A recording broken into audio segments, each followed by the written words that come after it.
Friends, welcome to Sam's creative channel. అందరూ బాగున్నారా? ముందుగా అందరికీ నూతన సంవత్సర శుభాకాంక్షలు. సో ఈరోజు నేను ముక్కోటి ఏకాదశి అని ఒక టెంపుల్కి వచ్చాను. ఇది చాలా ఓల్డ్ టెంపుల్ అనమాట. ఇది ఎక్కడ ఉంటుందంటే మన ఖమ్మం జిల్లా పెనుబల్లి మండలం పరిసర ప్రాంతాల్లోనే ఉంటుంది. సో ఈ టెంపుల్ అనేది ఒకప్పుడు చాలా పురాతన కాలం, చాలామంది దీన్ని చూడడానికి వచ్చేవాళ్ళు. సో ఇది చాలా చేంజ్ అయిపోయింది, అప్పటికి ఇప్పటికీ చాలా చేంజ్ అయిపోయింది. సో ఇక్కడ వాతావరణం కూడా అంటే టోటల్ ఫారెస్ట్లో ఉంటుంది. సో శివుడి అంటే మొత్తం మెయిన్ శివుడు అనమాట ఇక్కడ. సో ఈ ప్రాంతంలో ఒకప్పుడు చాలా రద్దీగా ఉండేది. అంటే ఎలా అంటే అప్పుడప్పుడు పిక్నిక్స్ కానీ అలా వచ్చేవాళ్ళు.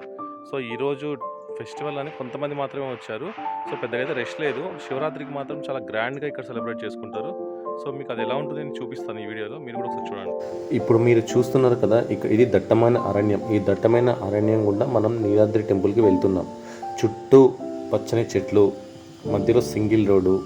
సో మామూలు రోజుల్లో అయితే పెద్దగా జనాలు మనకు కనిపించరు. ఎప్పుడో ఒక బైకు, ఒక కార్ అలా కనిపిస్తుంది. మేము వెళ్ళింది సోమవారం కాబట్టి కొంచెం పబ్లిక్ ఉన్నారేమో అనిపిస్తుంది.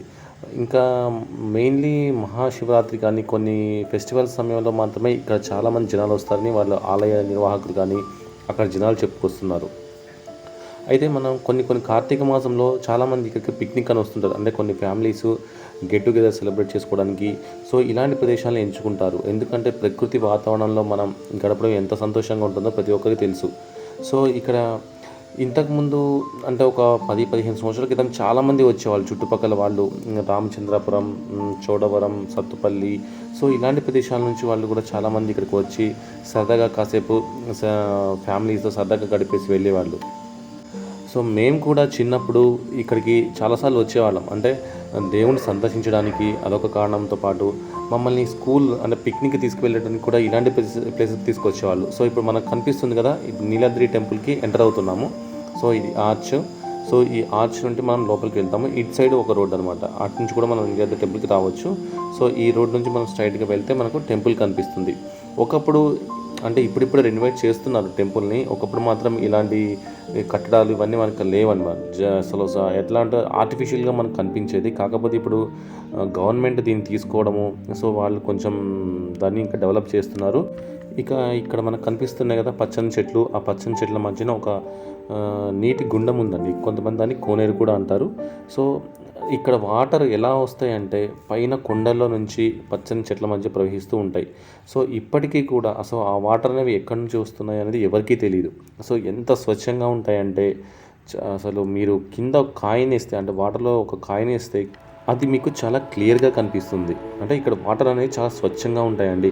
సో మేము చిన్నప్పుడు చూసినట్టయితే ఇక్కడ అసలు వాటర్లో చాలామంది దిగుతారు, చాలామంది స్నానం చేస్తుంటారు, చాలామంది పూజలు చేస్తుంటారు. సో ఎంత చేసినా కూడా ఎంత స్వచ్ఛంగా ఉండేవి.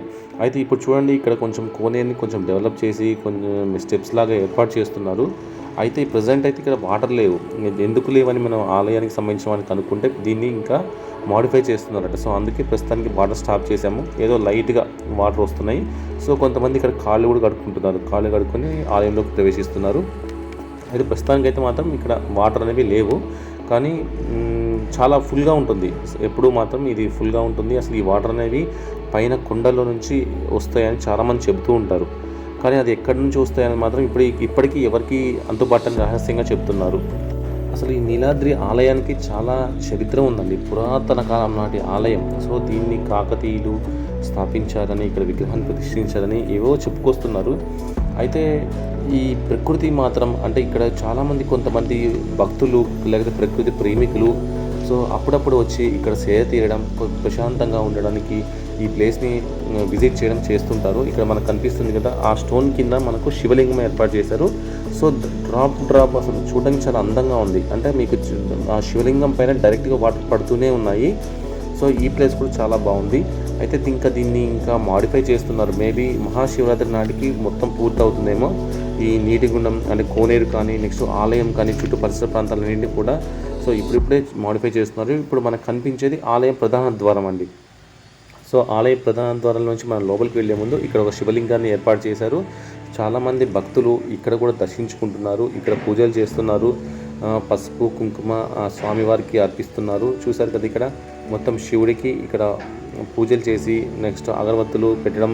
సో ఇదంతా ఇక్కడ కూడా జరుగుతుంది. ఇది పూర్తి అంటే కొంతమంది లోపలికి వెళ్ళొచ్చి ఇక్కడ పూజలు చేస్తున్నారు, కొంతమంది ఇక్కడ పూజలు చేసి ప్రధాన ఆలయంలోకి ప్రవేశిస్తున్నారు. మీకు అది కూడా చూపిస్తున్నాను. ఈ చుట్టుపక్కల వాతావరణం అంతా నిండిపోతుంది మహాశివరాత్రి. ఇప్పుడు అంటే సాధారణ రోజుల్లో దాదాపు 1000 నుంచి 1500 మంది వస్తారని చెప్తున్నారు. అంటే సోమవారం రోజు ఒక 1000 నుంచి 1500 మంది వస్తారట. మిగతా రోజుల్లో మాత్రం 200 మంది 300 మంది అలా ఎస్టిమేషన్ అనమాట. ఒక 300 వరకు రావచ్చు అని చెప్తున్నారు. సో ఈ చుట్టుపక్కల ఇంత మనకు ఖాళీగా కనిపిస్తుంది కదా, అదే ఫెస్టివల్ టైం అంటే మహాశివరాత్రి సమయంలో మాత్రం ఇసుకేస్తే రాలన్నంత జనం ఉంటారండి. అసలు మీరు అడుగు పెట్టాలన్నా కూడా చాలా కష్టంగా ఉంటుంది. వెహికల్స్ పార్కింగ్ కానీ, అందులోనూ సింగిల్ రోడ్ కదా, చాలా ఇబ్బందిగా ఉంటుంది. ఇప్పుడు చూస్తున్నాం కదా, సో ఇది ఆలయ ప్రధాన ద్వారం. ఇప్పుడే ఇక్కడ కన్స్ట్రక్షన్ జరుపుతున్నారు. మనకు స్ట్రైట్గా ఇక్కడ కోతులు పెడితే కూడా చాలా ఎక్కువ. కోతులు కూడా అసలు మనం ఏదైనా వస్తువులు తీసుకుని వెళ్తుంటే వెంటనే లాక్కుంటున్నాయి. నేను బనానాస్ తీసుకుని ఇలా బయటకు వచ్చానో లేదో వెంటనే ఒక కోత అయితే నా మీద జంప్ చేసింది. సడన్గా భయం కూడా వేసింది. సో ఇప్పుడు ఆలయంలోకి వెళ్ళిపోయాము. ఇది ధ్వజస్తంభం దగ్గర కొందరు పూజలు చేస్తున్నారు, స్వామివారికి నీరాజనాలు అర్పిస్తున్నారు. అలానే ఇది మన ఆలయంలోని శివలింగం. ఈ స్వామివారికి నిత్యం పూజలు జరుగుతూ ఉంటాయి. సో వేల మంది మహాశివరాత్రి సమయంలో కొన్ని లక్షల మంది కూడా ఈ స్వామివారికి పూజలు చేస్తూ ఉంటారు. అయితే ఒకప్పుడు నేను దాదాపు 20 years తర్వాత మళ్ళీ నీలాద్రి ఆలయాన్ని దర్శించాను. అయితే అప్పటికి ఇప్పటికీ తేడా గమనిస్తే కొంచెం మన లింగాన్ని కూడా కొంచెం హైట్ లేపారని నాకు అనిపిస్తుంది. సో అయితే ఇక్కడ ఆలయ ప్రధాన అర్చకులను కానీ అక్కడ ఆలయంలో పనిచేసే వారిని కూడా కనుక్కుంటే కొంచెం మార్పులు అంటే అక్కడ ఒక్కోసారి ఆలయంలో ఈ మన శివలింగం వెనుక నిధి నిక్షేపాలు ఉన్నాయని కొందరు తవ్వినట్టు ఒక సమాచారం అయితే అందింది. అయితే తవ్వడం వల్లనే మళ్ళీ దాన్ని కొంచెం మాడిఫై చేసి కొంచెం హైట్ పెంచారు లింగాన్ని అని అంటున్నారు. అయితే దీనిపై అయితే క్లారిటీ లేదు. కానీ సో నేను ఒకప్పుడు చూసిన శివలింగం అంటే ఆలయ పరిసర ప్రాంతం కొంచెం అయితే మాడిఫికేషన్ చేసినట్టే కనిపిస్తుంది. సో ప్రస్తుతానికైతే ఆలయం మాత్రం చాలా అందంగా తీర్చిదిద్దుతున్నారు.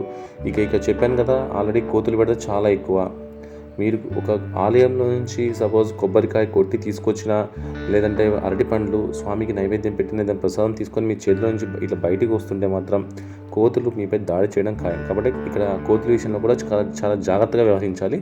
ఇక మీకు కనిపిస్తున్నవి నీలాద్రి కొండలు ఇవన్నీ.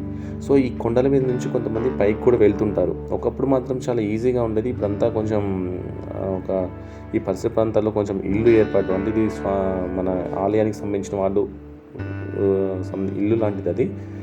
ఇక్కడ మీకు కనిపిస్తుంది కదా, ఇది బ్యాక్ సైడ్ అనమాట, టెంపుల్కి బ్యాక్ సైడు. ఆ కొండలపై నుంచి కూడా మనకు పైకి వెళ్ళొచ్చట. ఆ పైన వెళ్తే కూడా గుహలు ఉంటాయని చెప్తున్నారు. అంతేకాకుండా ఆ పైన ఏదో లిపి సంథింగ్ కాకతీయుల కాలం నాటి ఏదో లిపితో కొంత రాసి ఉంటుందట. అమెరికా శాస్త్రవేత్తలు కూడా ఒక్కోసారి వచ్చి దానిపై పరిశోధనలు కూడా జరుపుతారని ఇక్కడ ఆలయ అధికారులు చెబుతున్నారు. అయితే ఇక్కడ వాతావరణం మాత్రం చాలా ప్రశాంతంగా చాలా ప్లెజెంట్గా ఉంది. ప్రకృతి ఒడిలో గడపాలనుకున్న వాళ్ళు కంపల్సరీ ఇలాంటి ప్లేసెస్ని తప్పక ఒకసారి మాత్రం విజిట్ చేయొచ్చండి. ఇక్కడ చూస్తుంటే చూడండి, ఇప్పుడు మనకు ఇదంతా ఆలయ పరిసర ప్రాంతాలు ఇవన్నీ. ఈ ఆలయ పరిసర ప్రాంతాల్లో కోతులు బాగానే కనిపిస్తున్నాయి కదా మీకు. సో ఈ కోతులతో మాత్రం ఈసారి మీరు ఒకవేళ వెళ్తే మాత్రం చాలా జాగ్రత్తగా ఉండండి.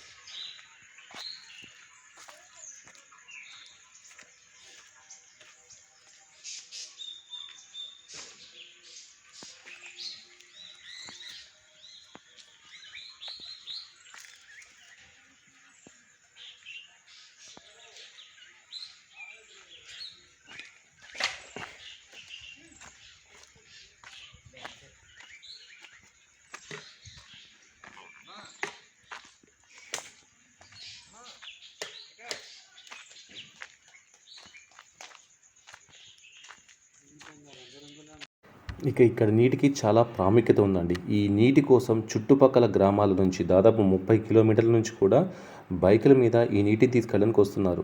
స్వచ్ఛమైన నీటికి రంగు, రుచి, వాసన ఉండదని చిన్నప్పుడు చదువుకున్నాం కదా. సో ఈ నీటిని చూస్తే నిజంగా అలానే అనిపిస్తుంది. చాలా టేస్టీగా ఉన్నాయి. ఇంకా ఇక్కడ మనకు కనిపిస్తుంది నాగదేవత టెంపుల్ అండి. ఈ నాగదేవత టెంపుల్ ఇక్కడ కూడా పూజలు చేస్తున్నారు కొంతమంది. ఇక్కడ నాగదేవత ఒక పుట్ట ఉంది. అలానే కొన్ని నాగపాముల బొమ్మలు కూడా ప్రతిష్ఠించారు. ఇక్కడ కూడా చాలామంది అంటే ఇక్కడికి వచ్చిన వాళ్ళందరూ కూడా పూజలు చేస్తున్నారు. కొందరు నైవేద్యాలు కూడా అర్పిస్తున్నారు. ఇక ఇది నీలాద్రి టోటల్ టూర్ అనమాట. ఇక మేము తిరుగు ప్రయాణం వెళ్తున్నాము. సో అయితే ఇక్కడ మనం విషయం చెప్పుకోవాలండి. సో ఇక్కడ మన ఖమ్మం జిల్లా పెనుబల్లి మండలం రామచంద్రపురం, చౌడవరం, మండలపాడు, పాత కారాయిగూడెం గ్రామాల్లో కొద్ది రోజుల క్రితం ఒక పెద్ద పులి సంచరించిందని చెబుతూ ఉంటారు. ప్రజలు దానివల్ల చాలా భయభ్రాంతులకు గురవుతున్నారు. రామచంద్రాపురం నుంచి నీలాద్రి గుడికి వెళ్ళే ప్రాంతంలో ఒక పులి రోడ్డు దాటుతుండగా గ్రామస్తులు చూశారట. దాంతో మండలపాడు, లంకపల్లి రహదారి మధ్య నుంచి పాతకారాయిగూడెం వరి పొలాల మీదుగా ఆ పులి అటవీ ప్రాంతానికి వెళ్ళినట్టు అటవీ శాఖ అధికారులైతే ఒక అంచనాకు వచ్చారు. పులి పాదముద్రలు కనిపించడంతో చుట్టుపక్కల గ్రామస్తులు, అలానే నీలాద్రి ఆలయానికి వెళ్ళే భక్తులు కూడా కొంతైతే భయంతో వణికిపోతున్నారు. ఇక ప్రజలైతే అప్రమత్తంగా ఉండాల్సిన అవసరం ఎంతైనా ఉందని అధికారులు సూచిస్తున్నారు.